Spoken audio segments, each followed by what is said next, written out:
तौफीक अता फरमाए। अब इसके बाद अगला जो सवाल है ये एक मस्तूरात है, लेडीज़ है, उनकी तरफ से आया हुआ है। बोले मौलाना, मुझे जब माहवारी आती है हर महीने, तो चूंकि मेरे जो हस्बैंड हैं वो सोहबत का तकाज़ा करते हैं। मैंने उनको कई मरतबा मना की कि देखो माहवारी के अंदर हराम है, इस्लाम में जायज़ नहीं है। तो फिर वो ये तकाज़ा करते हैं कि मुझे एनल सेक्स करने के लिए परमिशन दी जाए। अब मैंने उनको उससे भी मना किया, क्योंकि मैंने पढ़ा था कहीं पर कि इस्लाम के अंदर इस तरह का अमल भी जो है पीछे के रास्ते से शोहर का सोहबत करना ये भी जायज़ नहीं है। तो फिर वो ज़िद करते हैं कि कम से कम फिर मेरे साथ में तुम ओरल सेक्स करो। ऐसी सूरत में मैं क्या करूं, क्योंकि मेरे शोहर जो है वो ज़िद करते हैं कि मुझे किसी भी तरह से सेटिस्फेक्शन चाहिए। मैं डरती हूं अगर मैं उनको सेटिस्फाइड नहीं करूं, पता नहीं वो कहीं कोई और गलत रास्ते पे ना चले। तो ऐसी सूरत में मुझे क्या करना चाहिए? भाई देखो, जिन मस्तूरात ने ये सवाल पूछा है, मुझे आपका जो सवाल है उसके जवाब के सिलसिले में मुफ्ती मोहम्मद इब्ने आदम साहब, जो लेसिस्टर यूनाइटेड किंगडम के रहने वाले हैं, उन्हीं के पास में ये जवाब मिला है। हमारे मुफ्ती मोहम्मद इब्ने आदम साहब को अल्लाह जज़ाए खैर दे। मैं इनका जवाब देने से पहले बता दूं, ये माशाअल्लाह हमारे दारुल उलूम देवबंद के फाजिल है और मुफ्ती महमूदुल हसन गंगोही रहमतुल्लाह अलैह से इनको फतावा की इजाज़त मिली थी माशाअल्लाह। उसके अलावा मुफ्ती तक़ी उस्मानी के भी शागिर्द हैं। इस वजह से मैंने उनसे ये मसले का जवाब अख्ज़ किया है, वरना आज के ज़माने में जो है ना, बहुत सारे स्कॉलर्स पैदा हो गए हुए हैं, ऐसे जो फर्जी स्कॉलर्स हैं ना, जूने बाज़ार से अपना 60 रुपये का पुराना कोट ख़रीदो अंग्रेज़ों का और वो पहन के अपने आप को भी स्कॉलर समझो, और बग़ैर किसी अल्लाह वाले की, बग़ैर किसी कामिल की सोहबत के फतवे देना शुरू कर दो। ऐसे बहुत मिलेंगे आपको, इतवारी बाज़ार से पुराने कोट पहन के बने हुए स्कॉलर्स। तो वैसे स्कॉलर्स से होशियार रहो, वो आपको सीधा रास्ता नहीं, गुमराही वाला रास्ता दिखाएंगे।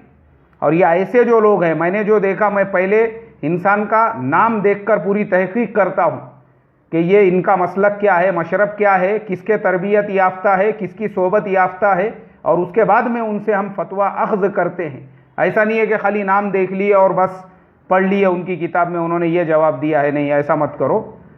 तो मुफ्ती मोहम्मद इब्ने आदम साहब जो है माशाअल्लाह, ये मुफ्ती तक़ी साहब के शागिर्द भी है, और हज़रत मौलाना मुफ्ती महमूदुल हसन गंगोही रहमतुल्लाह अलैह से इनको इजाज़त भी मिली हुई है, इसलिए उनसे हमने ये लिया है।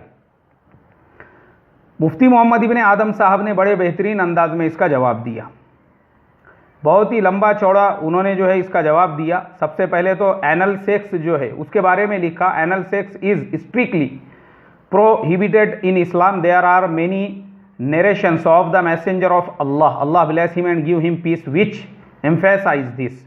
In a hadith recorded by Imam an-Nasai and others, the messenger of Allah bless him and give him peace, said, Allah will not look with mercy at the one that has anal sex with his wife, meaning on the day of Qiyamah. Sunan Nasai। ये मुफ्ती मोहम्मद इब्ने आदम साहब ने नसई के हवाले से लिखा है, मैं तर्जुमा आपको बता देता हूँ। फरमाया कि क़यामत के दिन अल्लाह तबारक व तआला ऐसे इंसान की तरफ नज़र उठाकर भी नहीं देखेंगे, चाहे फिर वो रहम वाली नज़र हो, जो आदमी अपने बीवी के साथ में पीछे के रास्ते से सोहबत करे। यह नसई शरीफ की रिवायत है। उसके बाद में आगे जो रिवायत है ओरल सेक्स के बारे में, उसके बारे में मुफ्ती मोहम्मद इब्ने आदम साहब ने पहले तो उसके डिटेल्स लिखे, उसका डेफिनेशन लिखा है। As far as oral sex is concern, there are two aspects to the issue, one being the moral aspect and the other the actual ruling recording it in Islamic law, meaning to state whether in is हराम, मकरू और permissible. सबसे पहले तो हमको ये समझना ज़रूरी है कि इस्लामिक नुक्ते नज़र से ये अमल मकरू है, हराम है या फिर जायज़ है। मुफ्ती साहब ने आगे लिखा, with regards to the first aspect there is no doubt that the act of oral sex in its full meaning is a totally shameful act. यानी बहुत ही ज़्यादा शर्म व हया वाली बात है और बहुत ही ज़्यादा घिनौना ये अमल है। The mouth which is use to recite the जिक्र of Allah, send salutations on the blessed messenger of Allah, the holy Quran and other things cannot be used for filthy and dirty things such as oral sex, especially if it includes the filth entering the mouth। अभी देखो मुफ्ती साहब ने क्या लिखा, अल्लाह ने मुंह काय के लिए दिया, कुरान पढ़ने के लिए, जिक्र करने के लिए, अल्लाह को याद करने के लिए। अब वो इतनी पाक चीज़ को अगर आदमी कोई गंदा अमल उसके ज़रिए से करे तो पहले तो ये खुद ही जो है गैर मुनासिब अमल है। अब उसके बाद में हज़रत ने जो लिखा है, उन्होंने लिखा है, this is more or less what the scholars of the India and Pakistan mention in their फतावा books, and according to this humble servant this is the aspect moral the they are referring to. यानी India और पाकिस्तान के जो बड़े बड़े मुफ्ती हैं, बड़े बड़े उलामा हैं, उन्होंने इसके ऊपर क्या लिखा है मैं आपको वही बताऊंगा। ऐसा मुफ्ती मोहम्मद इब्न आदम साहब बोल रहे हैं। आगे उन्होंने लिखा है, as far as the second aspect is concerned which is the sharia ruling on oral sex, this actually depends on what you really mean by oral sex. The term oral sex covers a wide range of activities from just kissing the private parts to the actual swallowing of filth. If oral sex means to insert the penis in the wife's mouth to the extent that she takes in the filth, whether this filth is semen, money or ejaculatory fluid mazi, or the man takes the filth of the woman in his mouth, then this is not permissible. Taking the filth with all its forms in the mouth is unlawful. The fluids which come out are impure, thus makes it impermissible to take it orally। अभी देखो मुफ्ती साहब ने इसमें क्या लिखा हुआ है कि ओरल सेक्स के दो तरीके लिखे। एक तो है सिर्फ प्राइवेट पार्ट्स को किस करना, चाहे वो मर्द करे या फीमेल करे, उसको मुंह में लेकर वो चूस रही है या उसको किस कर रही है या उसके साथ में जो है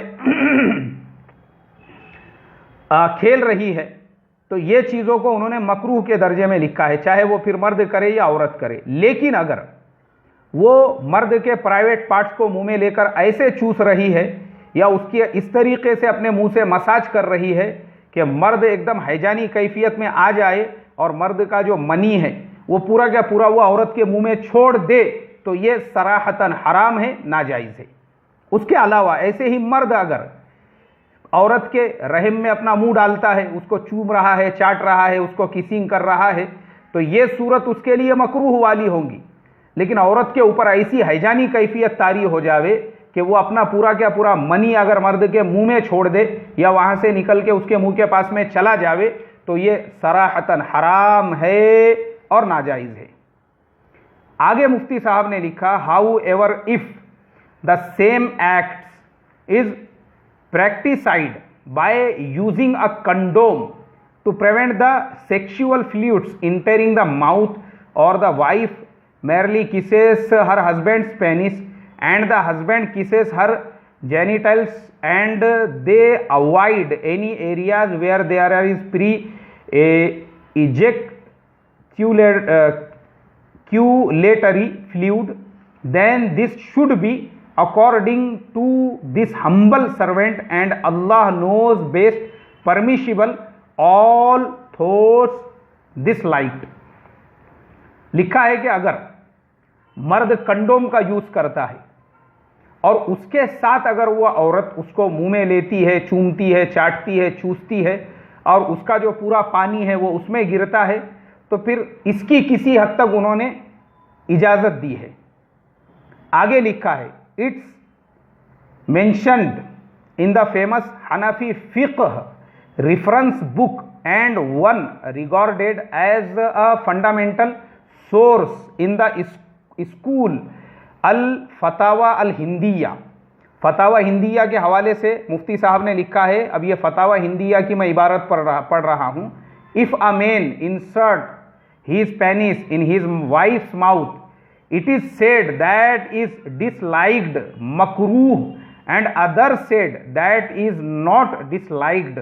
अल फतावा हिंदिया जिल्द नंबर 5 एंड पेज नंबर 372, जिल्द नंबर 5 एंड पेज नंबर 372, मतलब जिल्द नंबर 5 और सफ़ा नंबर 372 फतावा हिंदिया में 2 कौल इसके बारे में लिखे हैं। बाज़ उलमा के नज़दीक किसिंग को, जो ओरल सेक्स की खाली किसिंग है, उसको उन लोगों ने हलाल लिखा है और अगर बाज़ लोगों ने उसको हराम लिखा, मकरूह लिखा है और मकरूह कराहियत के साथ में उसकी इजाज़त दी है। अब आगे जो मुफ्ती मोहम्मद इब्न आदम साहब ने जो लिखा है, मैं चाहता हूँ वो पूरी इबारत ही उनकी पढ़ लूँ। This clear test from one of the major Hanafi books indicates that the scholars differed on the issue of inserting the penis into the wife's mouth. According to some, it was disliked, with other totally permitted it, but it should be remembered that this is in the case when no sexual fluids enter the spouse's mouth as mentioned in detail. Practice to be disliked even in the situation where one does not orally take the filth. This is what I have on this particular subject. I thought that there was a genuine need to shed some light on it from an Islamic perspective. I hope I have been able to clear the queries people have had on this topic, and Allah knows best. Mufti Muhammad Ibn Adam, दारुल इफ्ता, Leicester, United Kingdom. मुफ्ती साहब ने आखिरी में उसी मसले को और वाज़ेह किया। बोले देखो भाई, साफ बात है, बाज़ उलामा आपको इजाज़त दे रहे हैं, उनके नज़दीक मकरूह भी नहीं है, तो आप किसिंग की हद तक दोनों भी कर सकते हैं, लेकिन बाज़ उसको मकरूह कह रहे हैं और हराम उस सूरत में होगा कि चाहे मर्द हो या औरत, उनकी मनी अपने पार्टनर के जो है वो मुंह में नहीं जाना चाहिए। ये सूरत में तो सराहतन वो हराम हो जाएगा, नाजायज़ हो जाएगा, इसलिए इससे बचना चाहिए। बाकी किसिंग की हद तक उन्होंने लिखा है कि आपके लिए परमिशेबल है, आप एहतियातन उस तरीक़े से इस अमल को कर सकते हैं। अब रहा वो जिन्होंने मसला पूछे थे, वो रह गया वैसा ही। तो देखो, अभी मैंने ये पूरे डिटेल्स आपको अंग्रेज़ी हवाले के साथ में बताया हूँ। अब आप खुद समझ सकती है आपको किस हद तक इसके ऊपर अमल करने की इजाज़त है। अल्लाह मुझे आपको अमल की तौफीक अता फरमाए। आखिरी में एक ऐलान, बहुत सारे लोग जो सवालात पूछते हैं उनसे मैं बड़े अदब से दरख्वास्त करता हूँ, वो मुझे मेल करे। व्हाट्सएप के ऊपर रोज़ाना वो क्लियर मेमोरी के अंदर सारे सवालात जा रहे हैं। आप मेल करें IMF Pune India @gmail.com, IMF PUNE INDIA@gmail.com। वो रिकॉर्ड में होता है। इंशाअल्लाह हम आपको हवाले के साथ इन जवाबात की तरह से उसका भी जवाब देंगे। अल्लाह मुझे आपको अमल की तौफीक अता फरमाए। अस्सलामु अलैकुम व रहमतुल्लाहि व बरकातुहू।